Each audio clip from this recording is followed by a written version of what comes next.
In 1860, the country was on the verge of the Civil War, and the city of New York was hunting for one of the most infamous criminals of all time, though it's someone you've probably never heard of.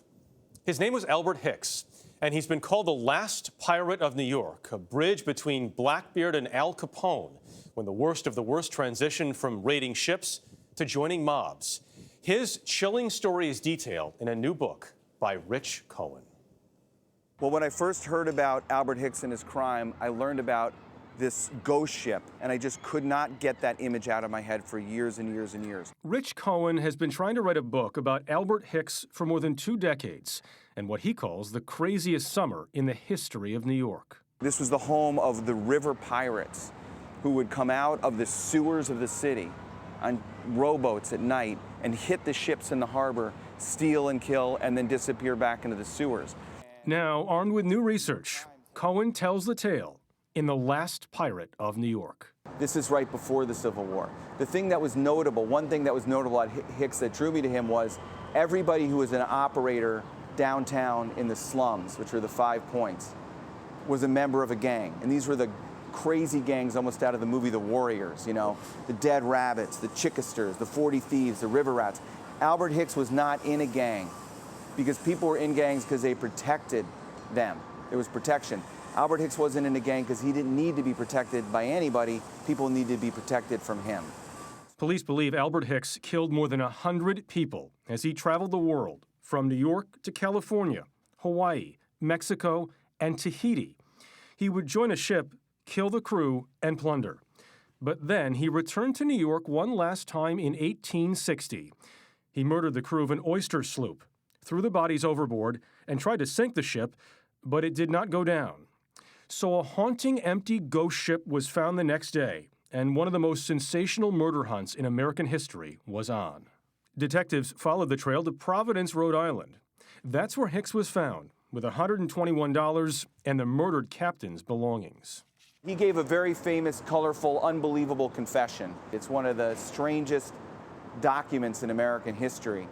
Hicks said there were 5 people on the boat with him when he committed his final crimes.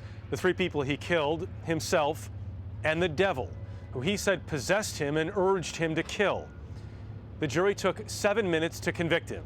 The sentence, public execution at Bedloe's Island, now Liberty Island. They wanted him to be on high ground, and they wanted him to be able to see the water, the city, the Narrows, which is where the Verrazano Narrows Bridge is. Tens of thousands of giddy New Yorkers watched from the harbor and the island. So as he's looking out here, he's seeing thousands of people in the harbor, on boats, everywhere else. It's like a carpet of ships. You can almost walk from ship to ship to ship to ship all the way back to the city. He came onto the island surrounded by thousands, huge howling crowd. He falls to his knees, said a prayer, got up and said, "Make haste, hang me quick." Those were his last words. So what was the site of the last public execution in the city is now Liberty Island. Right. The Statue of Liberty. If you wanted to write a book about America and you were a novelist and you thought everything wasn't always perfect, that was something you'd make up. But it happens to be true, which is the fact that right underneath at the feet of the Statue of Liberty stood the gallows where the last pirate was hanged.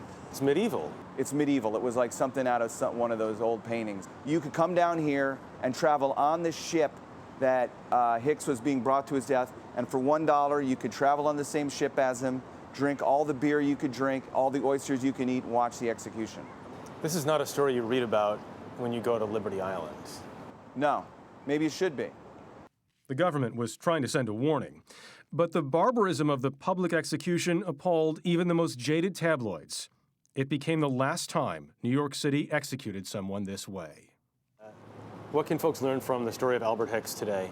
They learn about what came before the New York that they know. They learn about what America was like when it was still wild and lawless, and they learn how those elements that made that city go are still all around us. This is still the same New York, and that's what fascinated me. It was just like a picture earlier in the stage of development. It's already all there.